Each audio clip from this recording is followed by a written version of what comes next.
आपका फिर से स्वागत है। मैं विवेक बिंद्रा, मोटिवेशनल स्पीकर। आज एक ऐसे आदमी की बात करूंगा जो आपके दिल में मोटिवेशन की आग लगा सकता है। इसका नाम है माइकल फेल्प्स।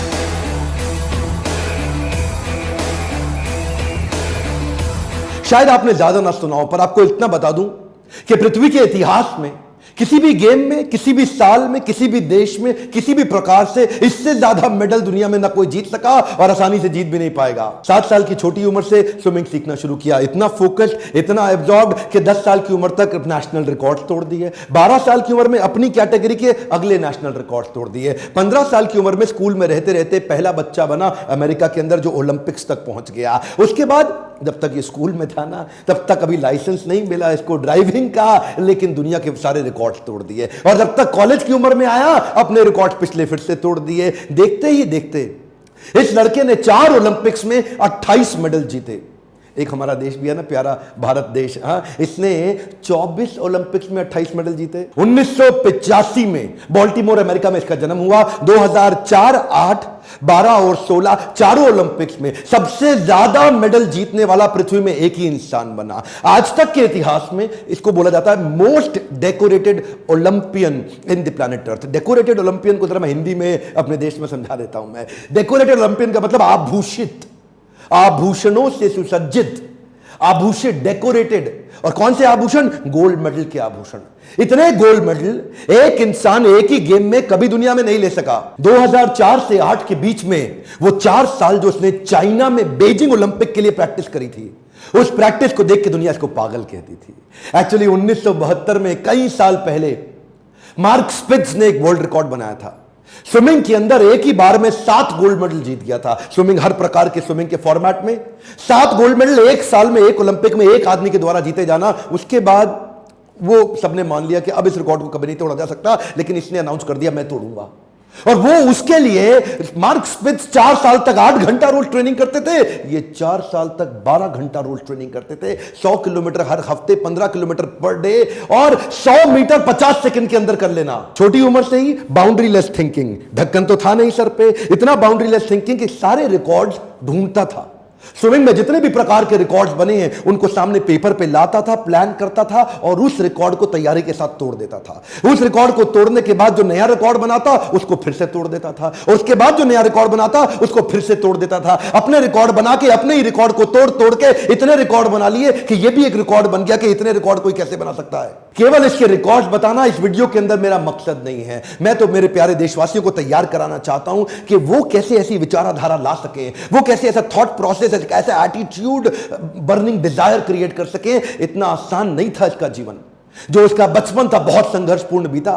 9 साल की उम्र में ये माता पिता से इतना प्रेम करता था, पर उनके झगड़ों को रोज देखता था। इतने झगड़े थे इनके माता पिता में, डिवोर्स हो गया आपस में। दोनों को साथ देखना चाहता था, लेकिन पिता ने जो इनको अबैंडन किया और पिता ने जो इनको अवॉइडेंस दिया जीवन में, उससे ये रोते थे अकेले बैठ के। लेकिन उस रोते वक्त, उस समय उन तकलीफों में शरण ली इन्होंने स्विमिंग पूल की। तभी क्या कहते थे, मेरी जिंदगी में जितनी तकलीफें हैं इसको ये स्विमिंग पूल दूर कर। अपने आप को झोंक दिया पूल के अंदर, बस अब कुछ नहीं, अब मैं केवल स्विमिंग करूंगा। और देखिए उसी समय इनको कई बीमारियों से गुजरना पड़ा। ADD, इसको बोलते हैं अटेंशन डेफिसिट डिसऑर्डर। ये वो एक बीमारी है जिसके कारण एक बच्चे का ना अटेंशन स्पैन खत्म हो जाता है, एक फोकस खत्म हो जाता है। वो बड़े कठिन दौर से गुजरता है, ना पढ़ पाता है, ना खेल पाता है, ना किसी से बात कर पाता है। लेकिन वहीं पे इनको उनके कोच और इनकी मां दोनों के प्रेम ने इनको सपोर्ट क्रिएट करके दिया। मां ने इनका उत्साह बढ़ाया और इनके कोच ने इनको बोला कि बेटा तेरे पास वो ताकत है, वो दम है कि तू दुनिया के रिकॉर्ड तोड़ेगा। जब जब इसकी जिंदगी में प्रॉब्लम्स और डिस्ट्रैक्शंस आई, ये पर्पस और पैशन बिल्ड कर देते थे कि जब भी इनको तकलीफ होती थी अपने आप को धक्का मार के पूल में फेंक देते थे। वो जो deep sense of purpose create हुआ, उसने इनको एडिशनल लेयर ऑफ इंस्पिरेशन और मोटिवेशन क्रिएट करके दी। ये जो additional layer of inspiration and motivation है, इस डीप सेंस ऑफ पर्पस से मेडल जीतने के बाद इन्होंने खुद माइकल फेल्प्स फाउंडेशन की तैयारी करी। बोले जिस स्विमिंग ने मुझको वापस खड़ा किया वो मैं पूरी दुनिया को देना चाहता हूं। केवल मेडल जीतना मेरा पर्पस नहीं, बल्कि स्विमिंग को लोगों के जीवन जीने के तरीके में डाल दूंगा। अपना पैसा जो कमा के लाते थे उसको अपनी एनजीओ में डालते थे, ताकि इस प्रकार से स्विमिंग का फायदा बाकी दुनिया को भी मिल सके। इनके मन के अंदर ना इच्छा होती थी टू अचीव द अनअचीवेबल। शुरू से इनके कोच ने इनको ऐसा ही ट्रेनिंग भी दिया। क्या बोले, ये जो अनवेवरिंग फोकस है ना, ये कैसे बिल्ड होगा?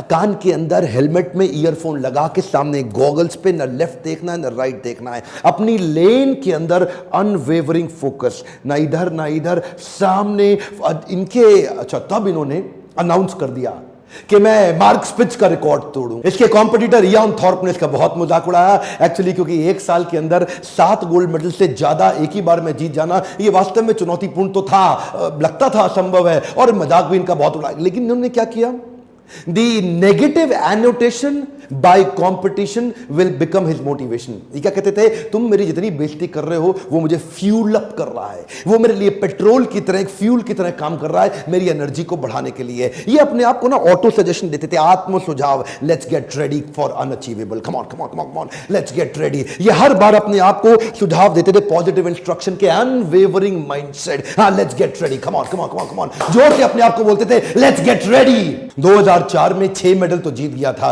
पर ये जो 8 मेडल का अनाउंसमेंट कर दिया ना इसने कि 2008 में मैं 8 मेडल नहीं 8 गोल्ड मेडल जीतूंगा, वो जो है ना वो बड़ा मजाक उसका बहुत बना कि ये अपने आप को पता नहीं भगवान समझ बैठा है। लोग जब जब इसका मजाक उड़ाते ये और चुप हो जाता और शांत हो जाता और उसको लेके अपने लॉकर में, अपने घर के सामने, अपने शीशे पे, अपने बाथरूम में, अपने बेडरूम में, हर जगह चिपका देता। इसने उसको 8 गोल्ड मेडल को घोट के पी गया अपने अंदर कि ये तो मुझे जीतना है। इसने अपने लिए बड़े ही self punishing, harsh, difficult, tough routine और प्रोसेस प्रैक्टिस के लिए तैयार कर ली है। लेकिन अचानक एक दुर्घटना हो गई, इसका दायां हाथ फ्रैक्चर हो गया जिसमें हड्डी अलग अलग हो गई आपस में। मना कर दिया डॉक्टर ने, बोला बीजिंग ओलंपिक्स में तू पार्टिसिपेट नहीं कर सकता, खत्म हो गया तेरा हाथ, तू हाथों का इस्तेमाल अब स्विमिंग में नहीं कर सकता। इसका तो दिमाग हिला हुआ था, बोला मैं अनाउंस कर चुका हूं, मेरे को तो बीजिंग ओलंपिक जीतना ही जीतना, और जीतना नहीं है 8 मेडल नहीं 8 गोल्ड मेडल चाहिए। लेकिन वो जो हाथ टूट गया, सबने बोला पागल है क्या, अगली बार अगले ओलंपिक्स में कर ले, जिंदा रहेगा तो करेगा ना। अच्छा, सोल्यूशन और पॉसिबिलिटीज पे इतना फोकस करता कि मन ही मन इसको एक आइडिया आया। ये डॉक्टर्स को और भगवान को धन्यवाद किया, बोला अच्छा हुआ मेरा हाथ टूट गया, अब मैं अलग प्रकार की प्रैक्टिस करूंगा, 1 साल तक केवल पांव से स्विमिंग करूंगा, वो प्रैक्टिस अपने पांव को चलाने की स्पीड पे कर डालूंगा जो कोई और नहीं कर पाता। क्यों? क्योंकि उसके साथ में हाथ भी चलता है। इसने अपने पांव से स्विमिंग कर करके इतनी एक्स्ट्रा मजबूती ला दी कि जब तक इसका हाथ रिकवर हुआ इसकी स्पीड को कोई मैच ही ना कर पाए। और वो हाथ टूटने के बावजूद बीजिंग ओलंपिक्स में ये उतरा, एक के बाद एक ये रेस जीता चला गया, हर एक में गोल्ड मेडल मिलता चला गया। और इसी के बाद आया 200 मीटर का बटरफ्लाई। ये जब 200 मीटर के बटरफ्लाई में भाई साहब कूदे तो इनका जो गॉगल्स था वो क्रैक कर गया, और जो गॉगल्स क्रैक हुआ ना, रेस चालू हो चुकी है, अब रुकने की कोई संभावना नहीं है। लेकिन गॉगल्स में पानी घुसने लगा, वो पानी घुसने से इसको डिस्टर्बेंस हो रही थी, पर ये रुका नहीं, बाहर से देख के किसी को पता नहीं लगा, ये पूरी तेजी से चलता रहा। क्यों? उसकी पुरानी हैबिट और उसकी प्रैक्टिस, उसकी स्पीड उसको काम आ रही थी। इसने गिने हुए थे कि हर 20वें हाथ पे मेरी एक ब्रेथ पार होगी, हर 20वें हाथ में मेरी दूसरी ब्रेथ पार होगी, और फिर 20वें हाथ में मेरी तीसरी ब्रेथ पार होगी। वो कैलकुलेटेड टाइम और उस फोकस के साथ 100 मीटर के बाद अंधा हो चुका था। ये कुछ नहीं दिख रहा था, लेकिन अब किसी बहाने का टाइम नहीं। एक भी मेडल में सिल्वर या ब्रोंज आया तो 8 का रिकॉर्ड खराब हो जाएगा। ये हाथ पे हाथ मारता चला गया और आखिरी 20वें हाथ पे जब फर्श छुआ, गर्दन उठाई और ऊपर क्या देखता है, ऊपर लिखा है WR। क्या WR का मतलब है वर्ल्ड रिकॉर्ड। इसकी आंख में जो आंसू आया वो दुनिया ने देखा, क्योंकि ये अंधा हो चुका था, कुछ उसको दुख नहीं रहा था। और तब WR के साथ इसने 8वां गोल्ड मेडल लेकर के उस सारी चुनौतियों को prove them wrong. Come on, क्या प्रूव देम रॉन्ग। अपनी सफलताओं के चलते अब तक ये दुनिया के 5वें सबसे अमीर खिलाड़ी बन चुके थे। कई नए दोस्त आए, नए रिश्ते बने, और जो प्रेम का पुराना खोखलापन था वो पैसे से, सफलता और रिस्पेक्ट से भर नहीं जाता। शायद उसी के चलते ये उसी प्रेम और संतुष्टि की तलाश में कुछ गलत आदतों में पड़ गए, और जिसी के चलते इनको कुछ ही समय के अंदर DUI, जिसको बोलते हैं driving under the influence of intoxication, उसके चलते इनको 2 बार जेल में भी डाला गया। रिक्रिएशनल ड्रग्स के साथ पकड़ा गया, पार्टी के स्मोकिंग लॉट में इनको पकड़ा गया कई बार। ये तो वो चीजें हैं जो पूरी तरह से मीडिया कवरेज में भी आई, जेल तक इनको जाना पड़ा, इनको बैन भी लगा टेम्पररी स्विमिंग के लिए। वो सारी तकलीफों ने इनको पूरी तरह झकझोर दिया। लोगों ने इनसे पूछा कि इतनी सफलता के बाद ये फेलियर देख के कैसा लग रहा है? बोले कैसा लग रहा है? कुछ नहीं लग रहा, हो गया फेलियर, कोई बात नहीं, हो गया, इंसान हूं, मुझसे भी गलती हो सकती है, हो गया, लेकिन अब नहीं करूंगा। मैं इतनी दूर आया हूं यहां तक रहने के लिए नहीं, और आगे जाने के लिए अब नहीं करूंगा। जो हो गया पुनर्जन्म, नया जीवन स्टार्ट, रीस्टार्ट करने जा रहा हूं। बाउंस बैक किया, वापस खड़ा हुआ, उधर सपोर्ट सिस्टम काम आया। इसकी माता जी जो इसकी मदर थी, जिन्होंने इसको आज तक इतना बड़ा ताकत दी, और इनका वो इटरनल कोच जो आज तक इनका कोच है, जो बचपन से इनका, उन्होंने आकर के इसको खड़ा किया। इन्होंने दूसरे स्पोर्ट्स में नजर डालनी शुरू करी कि बाकी खिलाड़ी कैसे खेलते हैं, वापस खड़े हो गए। 2012 में संन्यास ले चुके माइकल फेल्प्स 2014 के अंदर फिर अपने आप को खड़ा करने की कोशिश करी। Roger Federer, Rafael Nadal, Tiger Woods, ये दूसरे खेलों के खिलाड़ियों को देख के फिर से इंस्पिरेशन गैदर किया, बुरी आदतों से अपने आप को निकालने का प्रयास किया।